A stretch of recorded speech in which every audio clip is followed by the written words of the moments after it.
오후에 본문 말씀은 출애굽기 12장 11절에서 17절 같이 보죠. 출애굽기 12장 11절에서 17절을 봅니다.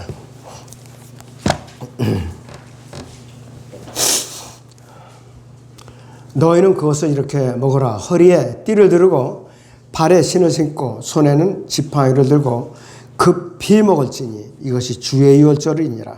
내가 이 밤에 이집트 땅을 두루 다니며 사람이나 짐승이나 이집트 땅에 있는 첫 태생은 다 칠 것이며 이집트의 모든 신들에게도 심판을 행하리라. 나는 주니라. 내가 이집트 땅을 칠 때에 그 피는 너희가 있는 집들 위에서 너희를 위한 한 표가 되리니 내가 그 피를 보면 너희를 지나칠 것이며 그 재앙이 너희 위에 내려 너희를 멸하지 아니하리라. 이 날이 너희에게 기념이 될지니 너희는 그것을 너희 대대에 걸쳐 주께 명절로 지킬 것이며 너희는 그것을 영원히 율례로 삼아 명절로 지킬지니라. 7일간은 너희는 누룩 없는 빵을 먹을지니 첫날부터 너희 집들에서 누룩을 제거할지니라. 이는 첫날부터 일곱째 날까지 누룩 있는 빵을 먹는 자는 누구라도 그 혼이 이스라엘에서 끊어질 것임이라. 첫날에 성회가 있으며 일곱째 날에도 너희에게 성회가 있으리니 이 두 날에는 각자가 먹어야 하는 것을 제외하고 어떤 형태의 일도 해서는 안 되나니 그 일만이 너희가 할 일이니라. 또 너희는 무교절을 지켜야 하리니 이는 바로 그날에 내가 너희 군대를 이집트 땅에서 데리고 나왔음이니라. 그러므로 너희는 영원히 율례로 삼아 너희 대대로 이 날을 지킬지니라 그랬습니다. 오늘의 오후의 주제는 구속사역의 모형 유월절입니다. 잠시 기도하고 말씀드리겠습니다. 그래서 여기서 본문에 기록된 대로 문이 양쪽 기둥을 갖다 설주라. 양쪽 문이 보세요. 이렇게 양쪽 기둥이 있어요. 이걸 갖다 설주라 그래요. 그 다음에 또 인방은 문 윗기둥. 이걸 갖다 인방이라고 합니다. 자, 그런데 여기에 어린 양의 피가 단 한 방울이라도 뿌려지지 않았다면 이집트인들의 첫 태생뿐만 아니라 이스라엘의 첫 태생도 다 죽어요. 피의 양은 관계가 없어요. 그러니까 구원받을 때 감정에 좌우되지 않는다 이것이. 어떤 사람은 너무 기뻐하고 눈물을 흘리고 춤을 다 추고 그러는데 어떤 사람은 그냥 밍밍하게 아주 신사적으로 주님을 영접하는 사람들이 있어요. 피의 양에 비하면 신사적으로 얌전하게 영접하는 사람은 조금 뿌려진 것과 비유할 수가 있죠. 그냥 눈물을 쏟아내면서 춤을 추고 감정에 북받쳐 오는 사람들. 피의 양에 너무 철철 넘쳐서 인방과 설주에서 피가 철철 흘러내리는 그런 장면을 우리가 묘사를 할 수가 있습니다. 자, 이스라엘 백성들이 이집트에서 430년간 노예 생활을 했어요. 430년이면 짧은 기간이 아니에요. 한 제국이 흥망성쇠보다 더 긴 기간이에요. 엄청나게 긴 기간이에요. 바빌론은 90년간 존재했죠.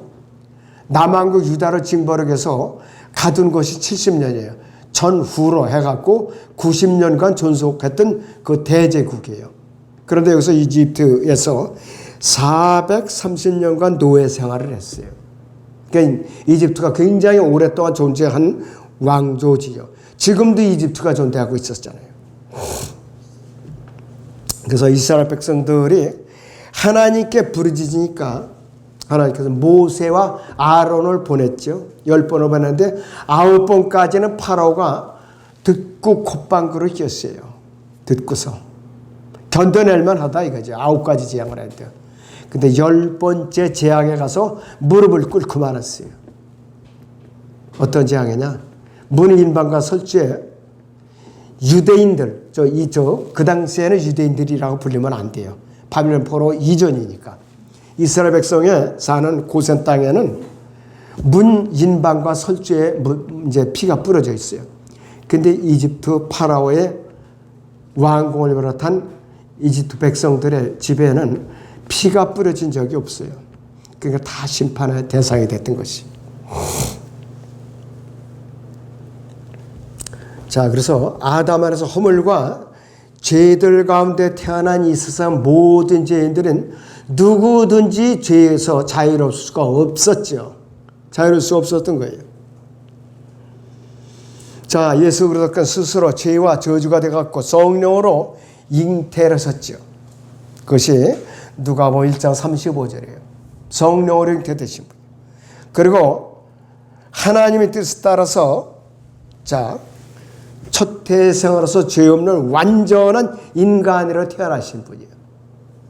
그래서 메시아 왕이라고 하신 거예요. 메시아 왕. 또 하나님의 뜻에 따라서 갈보리 십자가에서 어린 양으로서 피를 흘리신 거예요. 이 세상 모든 죄인들이 구원을 받으려면 주 예수 그리스도를 믿고 시인하고 그분의 대속의 은혜를 받아들일 때에 예수 그리스도께 흘리신 갈보리 십자가 흘려진 어린 양의 피가 영적인 양심의 문설주에 뿌려지는 것이에요.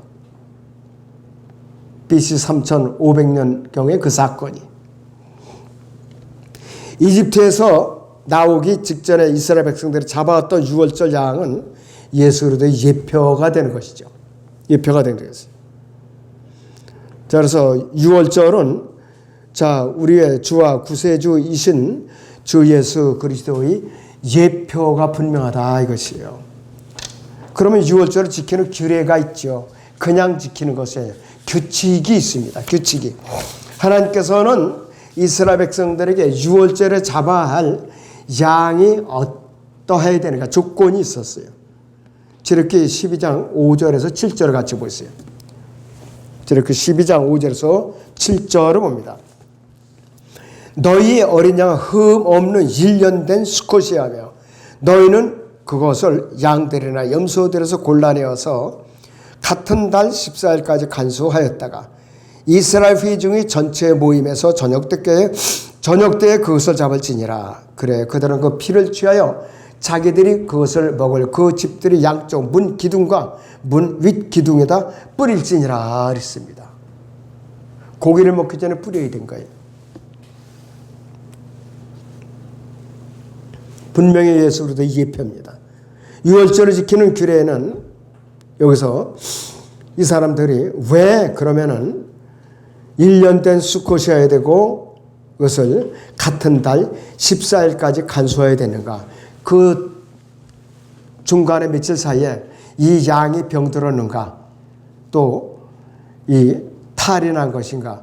끝까지 지켜봐서 정결하게 드려있기 때문에 기다렸던 거예요. 며칠간을 기다렸던 거라 이것이에요. 그리고 이들이 12장 11절을 보시오. 너희는 그것을 이렇게 먹거라. 허리에 띠를 두르고 발에 신을 신고 손에는 지팡이를 들고 급히 먹을지니 이것이 주의 유월절이니라 그랬어요. 이 시대에 사도 바울이 말했던 에베소 6장에 나온 영적인 예표와 비교할 수가 있겠죠. 여기서.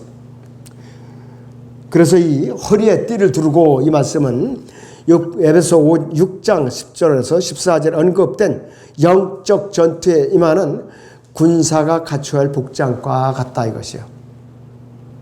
군대에서도 훈련을 받을 때나 전쟁에 임하는 군사들이 그 탄입대라고 그러죠. 거기서 탄창까지 꽂고 둘러매는 그 허리띠가 있어요. 그런 각오로 먹으라 이것이에요 바로. 그리고 발에 신을 신고 이건 뭐냐 이것이에요. 에베소 6장 15절인 대로 화평의 복음을 증거할 준비가 되어 있는가. 영적으로 비교할 수가 있어요 우리가. 또 손에는 지팡이를 들고 그랬어요. 야곱의 에서의 낫을 피하기 위해서 지팡이를 굳게 쥔 상태를 말하고 급히 먹을지니라. 그럼 왜 찬찬히 먹지 않고 급히 먹으라고 말했는가. 이것은 복음을 듣고 머뭇거리거나 미루지 말고 겸손하게 받아들이는 속히 받아들이라는 뜻이에요. 어떤 사람 몇 번을 전해도 내 할 일 다 끝나고 다음에 하지. 다음에 받아들일게. 다음에는 꼭 받아들일게. 그러다가 실제로 제가 복음을 전했던 사람이 죽었어요. 어느 날. 뇌졸중으로 죽었어요. 그러니까 헛수고해도 그 사람은 지옥 갔어요. 아무리 재산을 많이 남겨놓고 또 자녀들에게 집을 한 채씩 물려줘도 무슨 의미가 있느냐 이게 본인이 지옥을 갔는데. 양심의 문설주에 어린 양의 피를 뿌리는 것은 빠르면 빠를수록 좋다 이것이요. 세상 예표인 이집트에서 빨리 탈출하라는 소리. 그 가장 어린 나이에 복음을 듣고 가장 어린 나이에 구원을 받는 게 가장 좋은 거죠. 로마 카톨릭에서 자기들이 주장하는 말이 있어요. 자기들은 7살 이전에만 카톨릭에 입문을 하면은 절대로 안 바뀐다. 자신 있다. 이런 말이 있어요. 그것도 틀린 말은 아니에요. 어린 나이에 주님을 영접해서 체계적으로 잘 양육을 받고 무장된 그리스도인들은 어지간한 고난이나 또 어려운 일이 닥쳐도 주님을 부인하거나 뒤로 서거나 돌아서거나 교회를 떠나는 일이 거의 없어요. 근데 늦은 나이에 주님 영접하거나 또 이제 양육을 제대로 받지 못한 사람들은 모이는 거를 아주 소홀히 여기는 거예요. 굉장히 소홀히 여겨요. 그리고 하나님과의 교제가 얼마나 중요한가. 아침 저녁으로 기도하면서 말씀을 가까이 하는 것이 얼마나 중요한가. 그걸 모른다고요. 사람들이. 소중한 것을 모르고 있어요. 자, 두 번째는 첫 태생이 이제 죽었어요. 드디어 12절에 보시면 내가 이 밤에 이집트 땅을 두루다니며 사람이나 짐승이나 이집트 땅에 있는 첫 태생을 다 칠 것이요. 모조리 다 칠 것이요. 그랬어요. 이집트의 모든 신들에게도 심판하리 행하리라 나는 주니라 그랬습니다. 그분은 자신의 능력으로 이집트 신들을 골고루 다 다루었어요. 모세와 아론을 통해 가지고 기적을 행할 때마다 이집트 신들도 다 그렇게 흉내를 냈지만 다 실패를 했다 이것이 바로. 그러나 10번째는 가축뿐만 아니라 동물들, 다른 동물도 사람들도 다 첫 태생을 쳤어요. 다 죽었다 이것이. 자, 그래서 이 예수 그리스도께서는 죄는 없는 분인데 아담 안에서 허물과 죄들 가운데 태어난 모든 죄인들을 위해서 그분께서는 스스로 죄와 저주가 되신 분이에요. 아무에게도 예외 없이 적용될 수 없는 갈보리 십자가에서 보혈을 흘려 놓으신 분이라 이것이요. 그런데도 불구하고 이 예수님께 갈보리 십자가에서 흘리신 피는 예외가 없어요. 다 누구 공평한 기회를 주어줬는데 불구하고 어떤 사람들은 예수 그리스도의 보혈의 피가 모자랄 것 같이 걱정하는 사람도 있어요. 그 많은 피가 어떻게 많은 사람들의 죄가 용서가 돼요? 그러면서 걱정하는 사람들이 있더라고요. 우주적으로 하나님의 심판의 효력의 범위를 그 사람들이 인정을 안 하려고 덤벼요. 너무 똑똑해서. 그 사람은 지옥 가게 돼요. 왜? 예수 하나님의 능력을 제한해버리는 사람이니까. 자, 그래서 이 이스라엘 백성들이 6월절 어린 양이 이제 어떤 것이냐? 분명히 예수 그리스도의 예표였다 이것이요. 자, 그러면 문 기둥과 문 윗 기둥에 뿌려진 피는 신약의 구속사의 그 예표예요. 신약의 구속사의 예표예요. 13절을 봅니다. 다시. 내가 이집트 땅을 칠 때에 그 피는 너희가 있는 집들 위해서 너희를 위한 한 이제 표가 되리니 이랬어요. 내가 그 피를 보면 너희를 지나칠 것이며 그 재앙이 너희 위에 내려 너희를 멸하지 아니하리라 이렇게 선언을 했어요. 피가 한 방울이 있건 철철 넘쳐 떨어지건 관계가 없다 이것이. 내가 그 피를 보면 너희를 지나칠 것이며 그랬어요. 구속사에게 예편대. 자, 그래서 분명히 피가 문 기둥에 묻어있는 문 양쪽 기둥과 인방에 묻어있는 히브리인 중에는 악한 사람도 있었어요. 분명히. 양심이 악한 사람도 있었어요. 반면에 피가 묻어있지 않은 이집트인들 중에는 선한 사람들도 굉장히 많이 있었어요. 뭐가 기준이다? 피가 있느냐 없느냐 그게 기준이었었다 이거예요. 피가 있느냐 없느냐. 자, 그래서 앞으로 주님께서 우리를 그리스도의 심판석으로 끌어올리실 때에 기준이 뭐냐?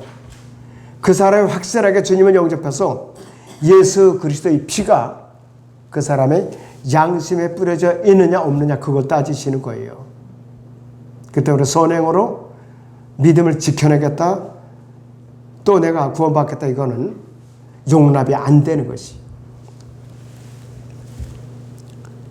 자, 베드로는 이 피를 갖다가 어떤 피라고 그러냐? 보배로운 피라고 그랬어요. 보배로운 피. 베드로서 1장을 보죠, 여러분들.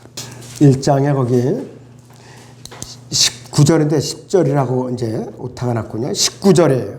뭐라고 그러냐?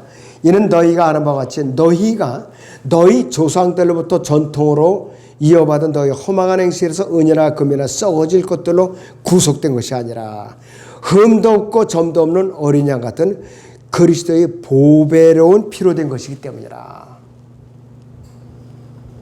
보배로운 피. 그래서 프리시어스 블러드라고 그래요. 그런데 이 피는 보통 능력이 있는 피가, 첫째는 구속할 수 있는 피예요. 구속할 수 있는 피. 골로새 1장 14절을 보세요, 여러분들. 골로새서 1장 14절에. 그 안에서, 예수 그리스도 안에서 그 뜻이에요. 우리가 그의 보혈을 통하여 구속고 죄들이 용서함을 받았느니라 했습니다. 그러니까 구속할 수 있는 피예요. 두 번째는 우리를 깨끗하게 할 수 있는 피예요.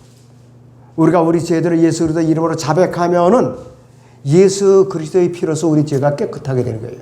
이것이 요한일서 7장입니다. 그 다음에는 정결케 하는 피예요. 정결케 하는 피.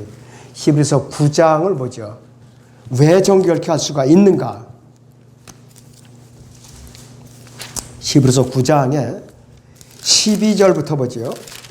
염소와 송아지 피로 아니하고 오직 자신의 피로 한 번 성소에 들어가서 우리를 위한 영원한 구속을 이루셨느냐고 그랬어요.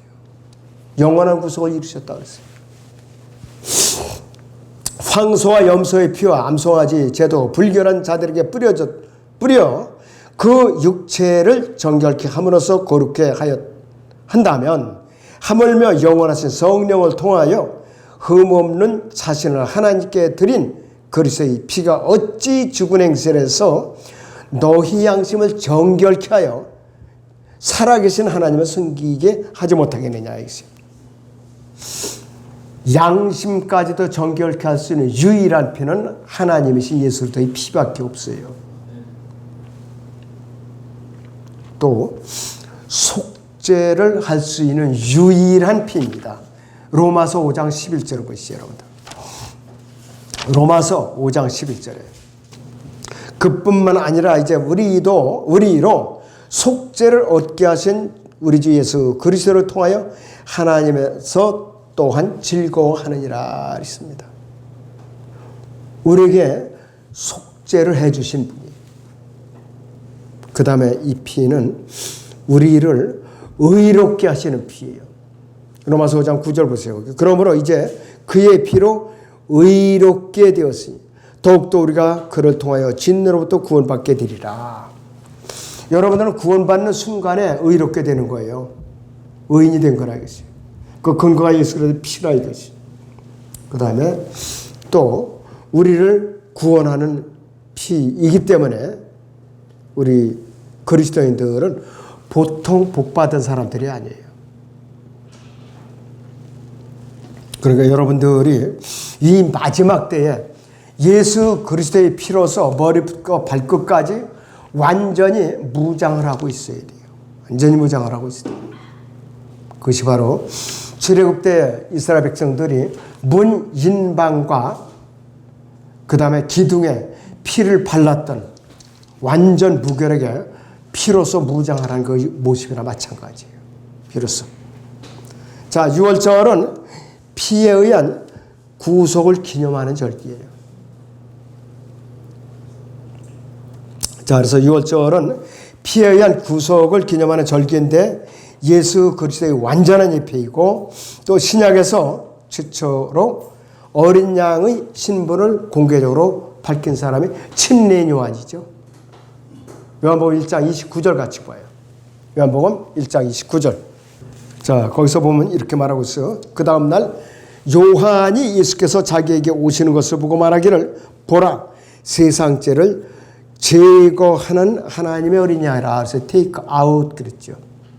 개혁성경에는 지고 가는 그랬어요. 자, 그 다음에 여기서 36절을 또 보죠. 요한복음 1장 36절. 예수께서 거니시는 것을 보고 말하기를 보라 하나님의 어린 양이라 그랬으며 여기서는 또 하나님의 어린 양. 그런데 6월절에 잡을 어린 양의 조건들이 6가지가 나와요. 어린 양의 조건들이 첫째는 흠이 없을 것. 흠이 없어야 돼요. 그래서 흠이 있는가 없는가를 시험하기 위해서 나흘 동안 간수해야 돼요. 따로 성별해 가지고 그것이 출애굽기 12장 5절에서 6절이에요. 자, 예수 그리스도의 공생애를 대적하는 사람들 앞에서 거룩하심이 입증되는 시험의 기간이었는데 그분이 3년 반 동안을 공생애를 시작하셨죠. 3년 반. 그분이 시험하는 기간이었어요. 그분이 완전 무결함은 시험하는 기간이었다 이거예요. 그러니까 어린 양도 나흘 동안 간수했다 잡았다 이거예요. 그 다음에 어린 양은 먼저 시험을 당한 후에 죽임을 당했는데 예수 그리스도께서도 3년 반 동안 공생애를 마무리하시고 십자가에서 죽임을 당하신 거예요. 그 다음에 그 피는 뿌려져야 돼요. 아무리 갖고 있어도 소용이 없어요. 각 개인이 믿어서 양심의 그 피가 뿌려져 있어야만 저주에서 피하게 되는 것입니다. 그 다음에 6월절에 흘려진 어린 양에서 예수의 피는 어떤 것이라도 더하거나 빼면 안 돼요. 그대로 그 피 자체로만이 뿌려져야 되는 것이. 그래야만 하나님의 심판으로부터 철저하게 보호받을 수가 있습니다. 그 다음에 명절은 만찬을 기념하라는 명령에 대한 응답이죠. 생명의 빵에서 예수 그리스도를 입히는 겁니다. 명절을 지키는 것은 의무이면서 특권이기도 했는데 그렇다고 해서 이것이 구원의 조건은 아닙니다. 구원의 조건은 아니에요. 자, 여러분들 주의 만찬을 먼저 해요. 그 다음에 영접부터 해요. 영접이 먼저예요. 주의 만찬은 그 이후에 그분의 죽으심을 오실 때까지 이제 기념하라는 것이에요.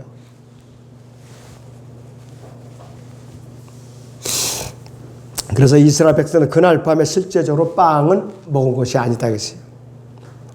어린 양이신 예수 그리스도 그 예표하는 그 어린 양을 잡아먹은 것이에요.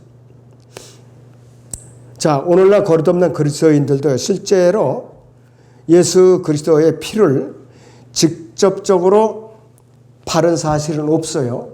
그러나 성경을 믿고 마음으로 믿어 의로 입으로 고백하고 영적인 유월절에 참여한 것이 뭐로 통해서? 성경을 통해서 복음을 전해드리는 사람들을 통해서. 실제로 만약에 어린 양의 피를 발라야 된다면 이 세상에 어린 양이 나만 알 수가 없을 거예요. 다 죽여있죠. 태어나는 사람마다 다 잡아야 되니까.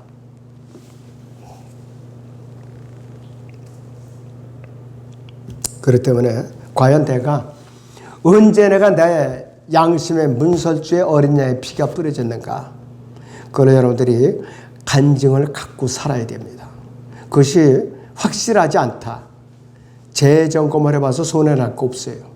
아무쪼록 여러분들이 구원에 관한 한은 확실하게 인증을 갖고 살아야 돼요. 젊은이들은 인증샷이라고 그러죠. 인증샷. 멋지게 예수님의 피가 내 양심에 뿌려졌는가 인증샷을 딱 갖고서 살라 이거예요. 기도하겠습니다.